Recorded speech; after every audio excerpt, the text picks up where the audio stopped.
NFL Week 1 is days away, and guess what? The Miami Dolphins released their first depth chart for the season. We know they dropped just one depth chart during the preseason. That was before their opener against the Bears. Now they do it for the first regular season game. I have 5 takeaways from the depth chart. There's a lot of things that made sense. There are 5 things, in my opinion, that caught me by surprise, which is what we're going to get into right now. Number 5 is that Tyreek Hill is listed as the backup punt returner for this football team. And we know that he has done some punt return and kick return work in the past, especially early on in his career with the Chiefs, but he really has not done it at a high level or high volume, I should say, with the Miami Dolphins. And when you look at the special teams depth chart right now, yes, I have Jason Sanders on there, even though he's not technically listed, and we know Riley Patterson is going to be the kicker for the Dolphins, at least for the first 3 weeks of the year, since he is the player on the practice squad that will be elevated.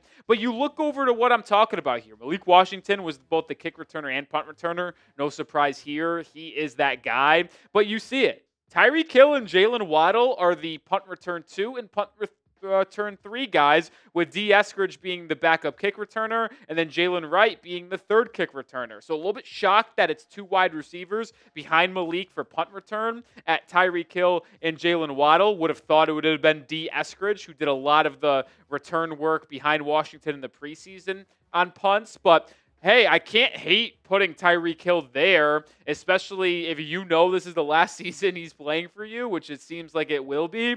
Why not run him out there for punt returns? And I mentioned it, had a lot of value for the Chiefs early in his career, but with Miami, he really hasn't done much. And I know we're just talking about punt returns here, but returned 8 punts last year, 0 in 2023, 7 his first year, hasn't really done much in the kick return game. Like, it certainly is a little bit surprising that he's listed there. I would have expected D. Eskridge, but hey, if Malik Washington goes down, maybe you could see the cheetah back there returning punts. I posted the Dolphins official depth chart that they released earlier today on my handle, which is Nick_Roloff on Twitter/X. So if you want more updates on the Dolphins in between our videos, which I have plenty of, my Twitter at Nick_Roloff is the place to find it. Now, as we close out the conversation on the special teams return unit, that is, no surprise that Malik Washington is a specialist. He is an absolute electrifying player with the ball in his hands. You watched it in the preseason. You watched it last season for a time as well. But I am going to be curious. If Malik Washington gets banged up and misses a week or misses his 2 weeks, who is that punt returner? Is it D. Eskridge, who has done it in the past for Seattle and has done it in the past for Miami? Or are they really going to stick Tyreek Hill back there as the punt returner if there is no Malik Washington? It's a fascinating storyline that I hope never happens, because I hope Malik plays in all 17 games. But man, I would be very, very curious if that depth chart holds true. Number 4 on my depth chart takeaways. Ollie Gordon, the rookie from Oklahoma State, is still listed as RB3 behind Achane and Jaylen Wright. Now, we can read between the tea leaves a little bit here and know for absolute certainty that this is not true whatsoever.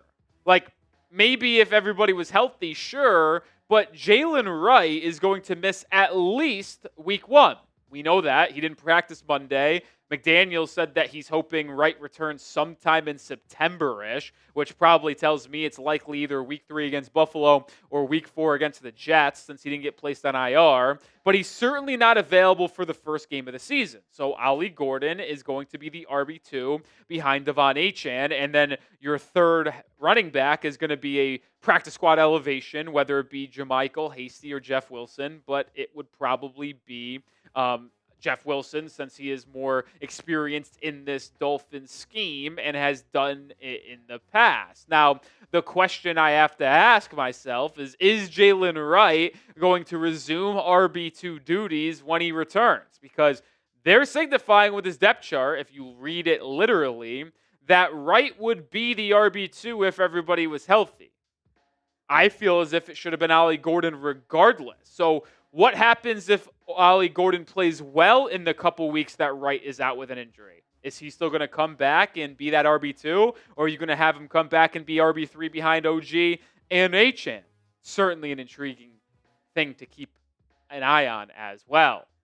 Number 3 on the depth chart takeaway, Ashtyn Davis is actually the starting safety for the Dolphins opposite of Minkah Fitzpatrick. Now, I really can't believe that we're even having this conversation. This is so impressive, in my opinion. They listed Davis as the starting safety opposite of Fitzpatrick in that initial depth chart. But then Davis got hurt, and he missed the final 2-3 weeks of training camp and joint practices in the preseason, and actually never appeared in a preseason game for Miami because he got hurt just before that, allowing Ifeatu Melifonwu to be that starting safety alongside Fitzpatrick, with Elijah Campbell being on the football field. But McDaniel said that Davis has a real shot to play in week 1 against the Colts. And I think that would be absolutely wild. When he suffered that injury in the first week of August, late July, it sounded like a serious lower body injury that was going to keep him out for a couple months, which would put him missing the first 2 to 3 weeks of the regular season. But it feels as if we're trending in a way right now that has Ashtyn Davis as a potential starter in week 1. And I'm curious to see if that's the right decision, which we'll talk a little bit more about here in a second.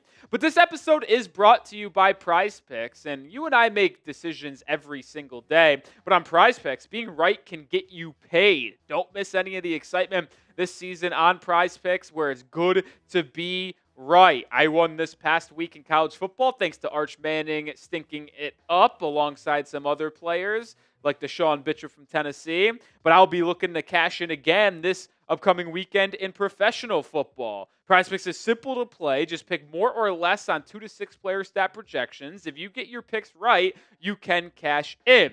It's the best way to win cash this football season. Which players are going off, which ones aren't. Make your picks in less than 60 seconds and turn your takes into cash all season long on Prize Picks. Take advantage of the stat total discounted to a half a passing yard for QB1 in Dallas, Dak Prescott, pairing that up with Joe Flacco, more than passing yards and more than Demario Douglas receiving yards. That's my specific entry for week 1.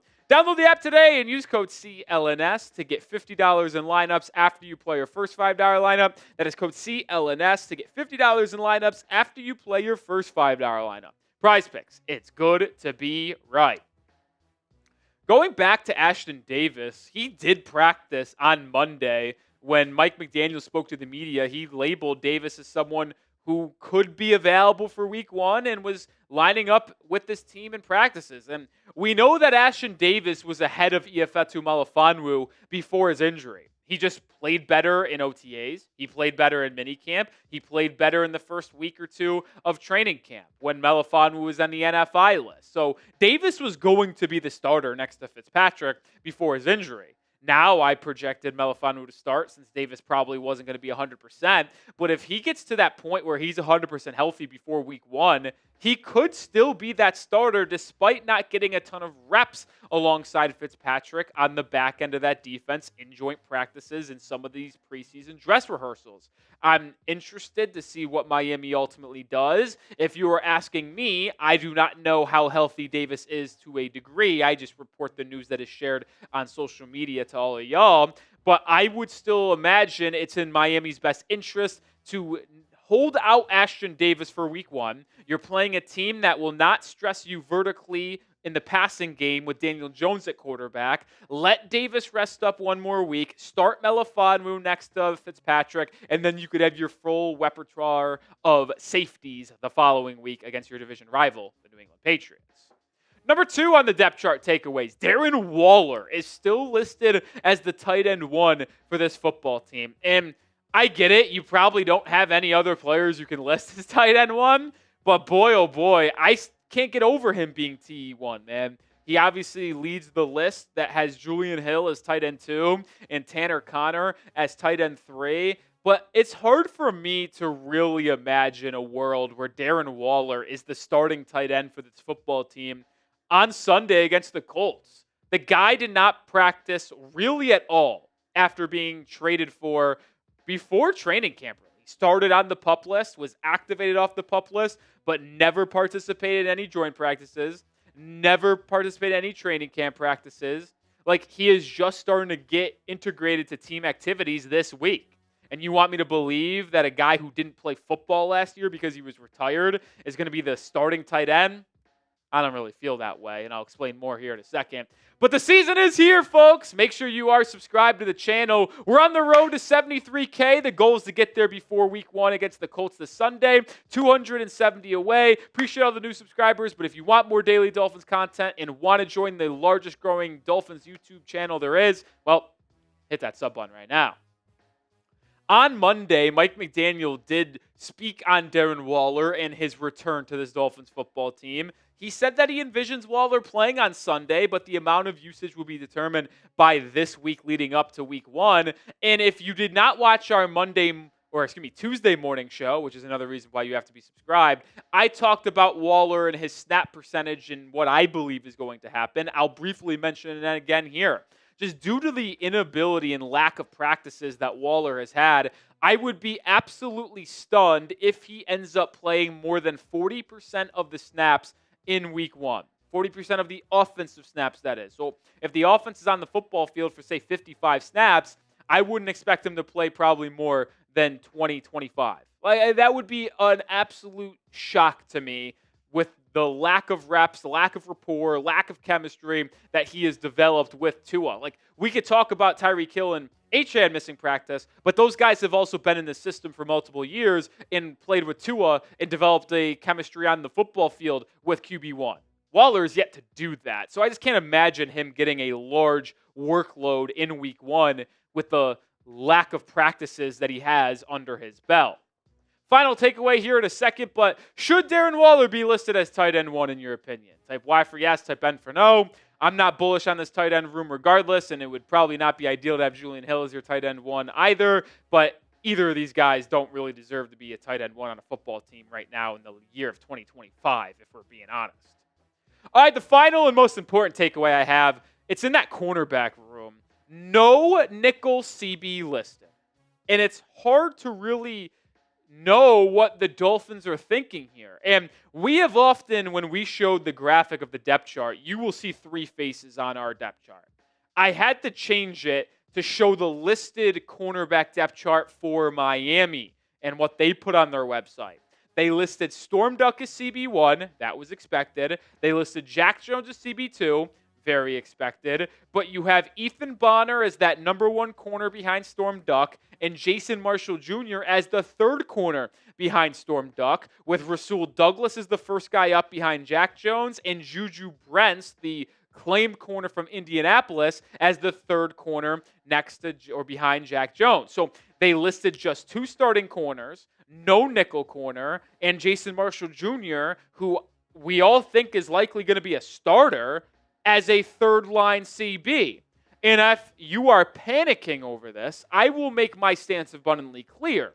I would still expect Jason Marshall Jr., the rookie 5th-round pick from Florida, to be the starting nickel on Sunday in week 1. But I just think it's a weird note to make, and an important one as well, that this is the first time the Dolphins haven't listed a nickel on the depth chart, and I can't even remember how long. They listed a starting nickel corner in their first unofficial depth chart before the preseason. They did it all last year with Kader Kohou. They did it the last couple of years as well with Kader Kohou, and then the other corners on the outside, whether it's Ramsey and Howard, Ramsey and Fuller. Either way, they always list 3 starting corners on their depth chart. So this is a weird change for me that they don't have one. Now, I will say, and this is the final word on today's show, I wouldn't look into this entire depth chart too much. It's just hard to really project that Miami is putting their full cards on the table for the public to see. It's more or less just like, hey, let's list them there, list them here, blah, blah, blah, blah, blah, blah, blah. But it is interesting to have a couple of these takeaways, which is why I wanted to make this video leading up to week 1. And if you want more on the Miami Dolphins leading up to week 1, including an injury report that comes out Wednesday afternoon, I'll have it on my Twitter before we make a video about it. So make sure you subscribe. Make sure you follow me over on Twitter if you want to be the most up-to-date Dolphins fan on the planet.